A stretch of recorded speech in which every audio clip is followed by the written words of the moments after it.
എത്ര ക്രൂരനാണെന്ന് ഇപ്പൊ എനിക്കറിയാം. സങ്കടമുണ്ട് ചിറ്റയുടെ ഉത്തരയുടെയും കഥകൾ അറിഞ്ഞപ്പോ. ആരുടെ മുന്നിൽ കാണിക്കണ്ട, അപകടാവും. ചില അപകടങ്ങൾ നേരിടാൻ തന്നെയാ ഞാൻ തീരുമാനിച്ചിരിക്കുന്നത്. അങ്ങനെ വെറും മൃഗങ്ങളെ പോലെ നിങ്ങളെ ആരും ഇവിടെ തളച്ചിടണ്ട. തമ്പുരാൻ ഇവിടെ ഇല്ല, അറിഞ്ഞൂടെ?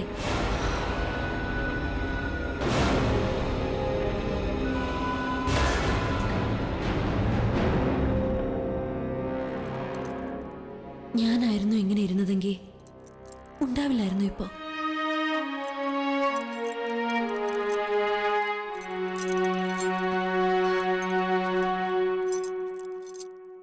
ചാവാൻ തോന്നണ്ടല്ല, ചത്തൂടാ. എന്റെ മോളിലെ ഉത്തര ആരുമില്ല അവൾക്ക്.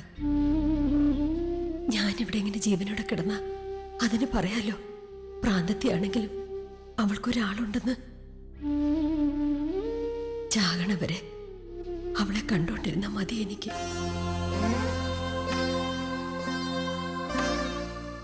ഇനി എന്നെ ഓർക്കോ? ചെമ്പേരിയിലെ അധികാരം ഇപ്പൊ എനിക്ക് കിട്ടിയിരുന്നെങ്കിലും ആഗ്രഹിക്കുക. എല്ലാം അവസാനിപ്പിച്ചിന് ഞാൻ, എല്ലാ അടിമത്തവും. സ്വപ്നം കാണണ്ട, ഇതുപോലൊരു ചങ്ങല വന്ന് കാലി വീഴും.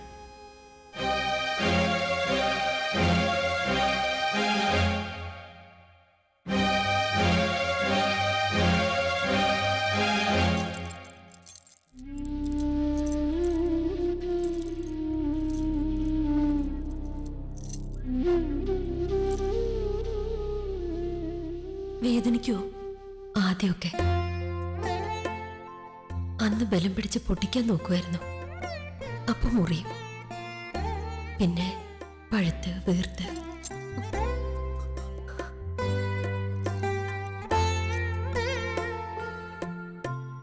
ഒരിക്കൽ പരാതി പറഞ്ഞു, പഴുത്ത കാലിൽ നിന്ന് ചങ്ങലയൊന്ന് മാറ്റിക്കെട്ടാൻ.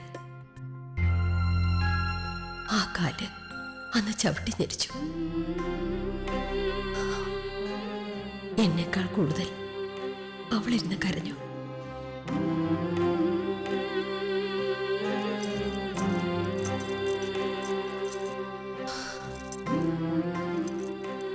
പിന്നെ ശീലമായി. കുഞ്ഞിലെ ഒരു കൊലുസുണ്ടായിരുന്ന കാലിൽ, അതുപോലെ ഇടയ്ക്കൊന്ന് കിലുക്കി നോക്കും ഞാൻ. അതൊക്കെയാ ഈ മുറിയിലെ രസങ്ങൾ.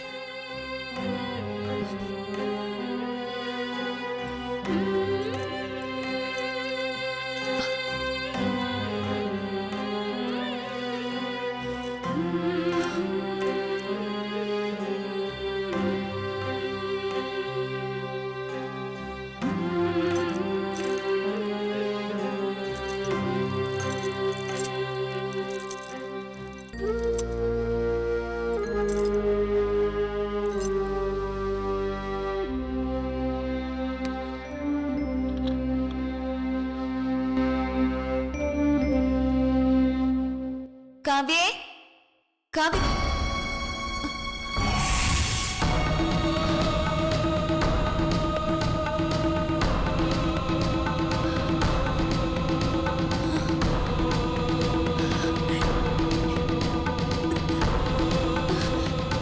അയ്യോ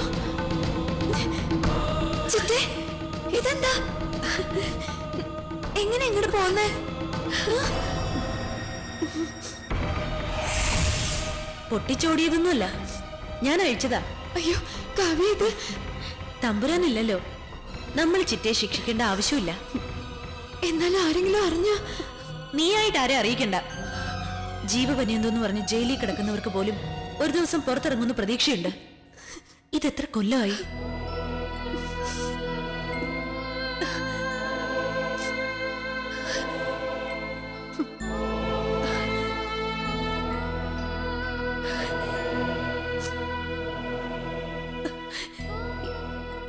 ഇവിടെ ഒരു ചിത്രത്തോടുണ്ടായിരുന്നു ആദ്യം, അതൊക്കെ മാറ്റിയല്ലേ?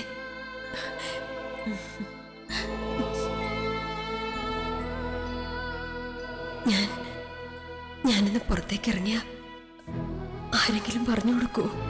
ആരും ഒന്നും പറയില്ല. ചിറ്റി ഇറങ്ങിക്കോ.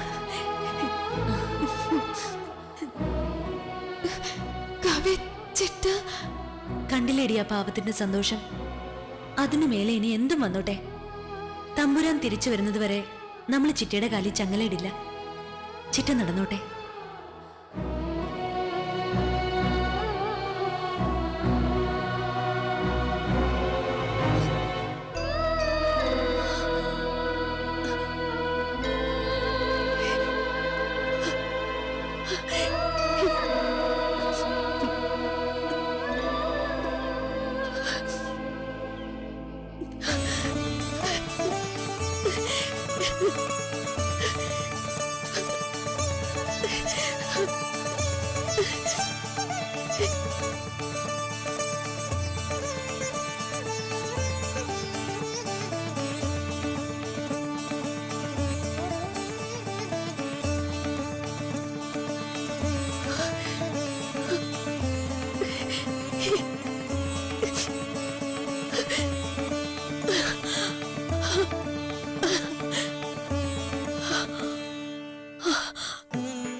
ഉമ്മറൊക്കെ ആകെ മാറി.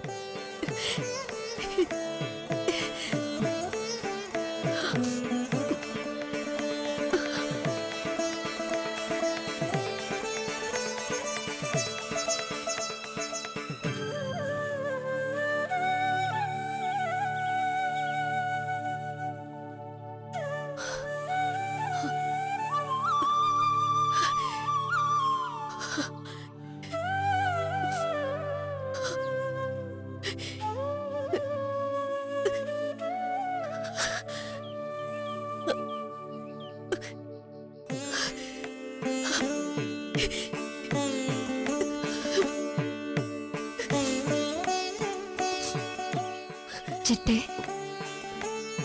അമ്പലത്തിന്റെ പണി നടക്കുന്നെന്ന് പറഞ്ഞത് ഓർമ്മയുണ്ട്. ഇത്ര വലുതാ?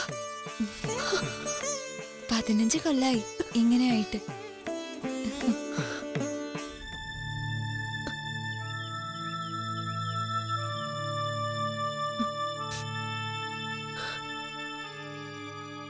കൊല്ലം ഞാൻ അറിയാറില്ല. പുറത്തെ വെളിച്ചം പോയ രാത്രിയായി. വെളിച്ചം വന്ന നേരം വെളുത്തു. അല്ലാതെന്താ?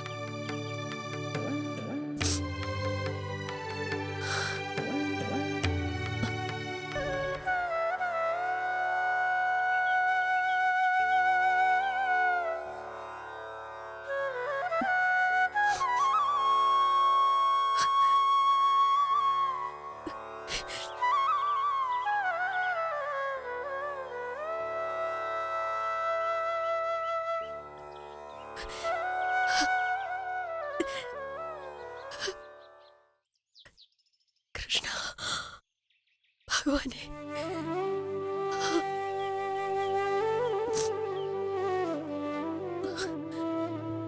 ഇതിന് മാത്രം ഒരു മാറ്റമില്ല. ഞാനും നിന്റെ അമ്മയും കൂടി വാശി പിടിച്ച് കരഞ്ഞിട്ട് അച്ഛനുണ്ടാക്കി വെച്ചതാ. മത്സരിച്ച് മാല കെട്ടും, അടുത്തിരുന്ന് കീർത്തനം ചൊല്ലും. രാത്രി വൈകുമ്പോ അമ്മ വന്ന് ബഹളം വെച്ചാ കൂട്ടിക്കൊണ്ടു പോവാ.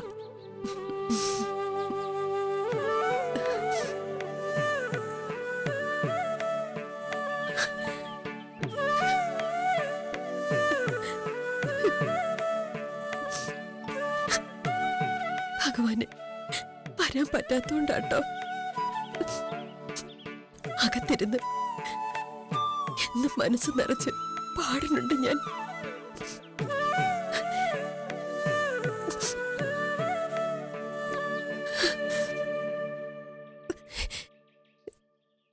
കൃഷ്ണ കൃഷ്ണ മുകുന്ദ ജനാർദ്ദന, കൃഷ്ണ ഗോവിന്ദ നാരായണ ഹരേ.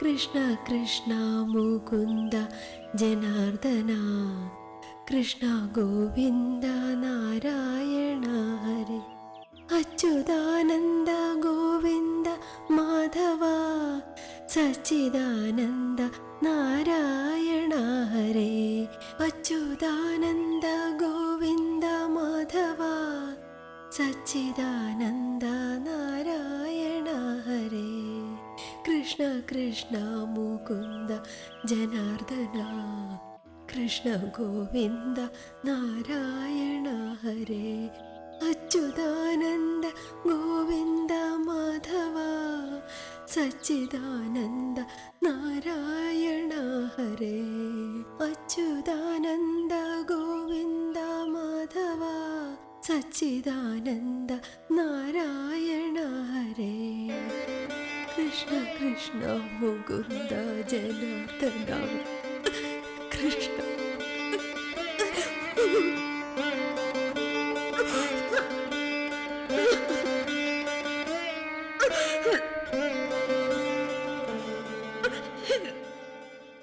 എവിടുന്നെങ്കിലും വരുന്നവർക്ക് എന്തെങ്കിലും കുരുത്തക്കേട് കാണിച്ചിട്ട് അങ്ങ് പോയാൽ മതി.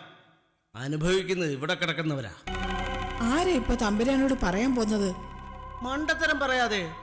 ഇത്രയും വലിയ സംഭവം നടന്നിട്ട് ആ ചെവിയിൽ എത്താനാ പ്രയാസം.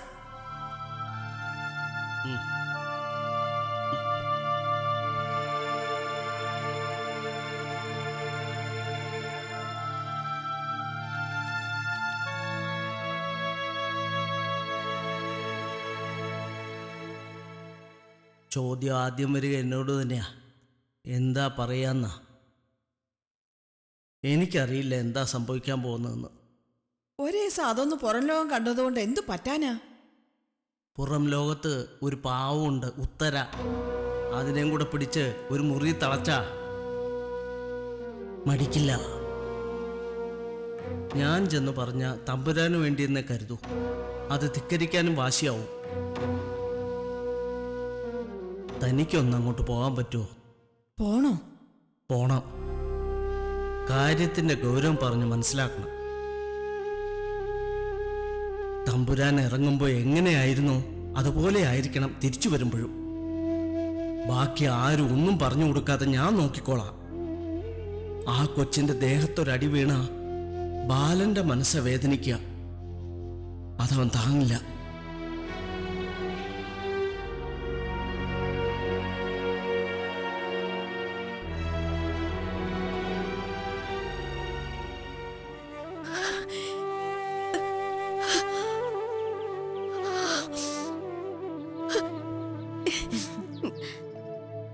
ചിറ്റേ, ഒരു കാര്യം ചോദിച്ചാ സത്യം പറയോ? എന്താ? ഉത്തരയുടെ അച്ഛനാരാ?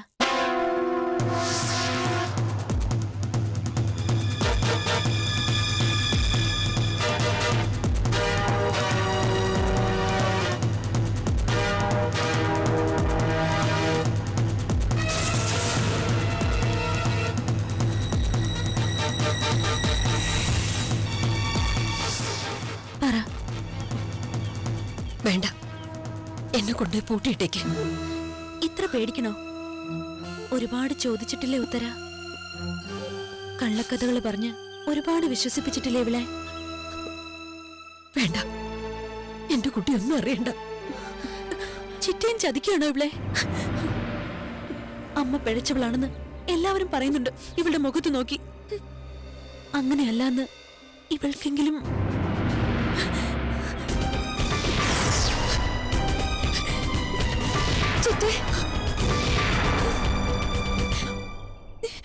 അവകാശം ചോദിക്കാനോ കൂടെ ചെന്ന് നിൽക്കാനോ ഉള്ള മോഹമൊന്നുമില്ല. ഈ ഭൂമിയിൽ എവിടെയെങ്കിലും ജീവിച്ചിരിപ്പുണ്ടെങ്കിൽ ഒന്ന് അറിഞ്ഞാ മതി. ആരോടും പറയില്ല ചിറ്റ. എന്റെ മനസ്സിനോടൊന്ന് പറയാന് ആ ഒരു അവകാശം കൂടെ എനിക്കില്ല ചിറ്റ. ഉണ്ട്. അച്ഛന്റെ പേര് പറഞ്ഞ് അഭിമാനിക്കണ്ടോളാ നീ. വലിയ പേരുള്ള ആളാ. ഇപ്പോ മദ്രാസിലുണ്ട്.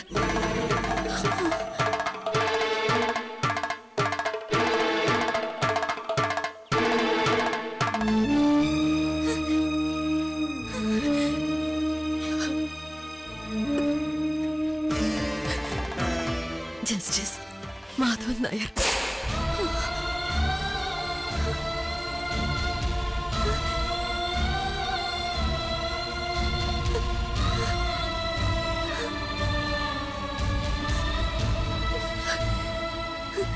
ആളെക്കുറിച്ച് ഇവിടെ എപ്പോഴും പറയണത് കേട്ടിട്ടില്ലേ? ഒരുപാട് കേട്ടിട്ടുണ്ട്. ഞാൻ എന്റെ അച്ഛൻ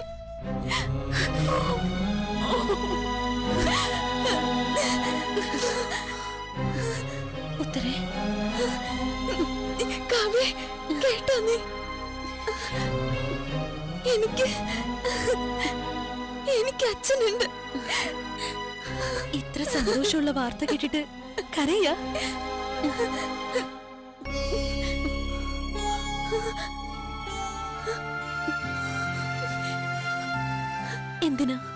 എന്തിനാ ഈ പാപത്തിനെ ഉപേക്ഷിച്ചു പോയത്? പോയി, അത്ര എനിക്കറിയൂ.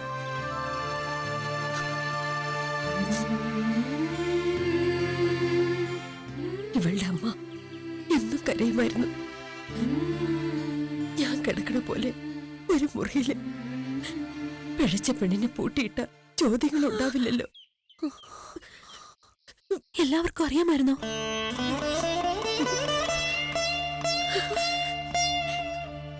എന്നിട്ട് ആരും ചോദിച്ചില്ല. എല്ലാവരും എന്തിനാ അമ്മ മാത്രം കുറ്റം പറഞ്ഞത്? അറിഞ്ഞൂടാ. അറിയണതൊന്നും ആരും അങ്ങോട്ടും ഇങ്ങോട്ടും പറയാനൊന്നും പാടില്ല. അങ്ങനെ വിലക്കിയിരുന്നു ചെമ്പേരി തമ്പുരാൻ.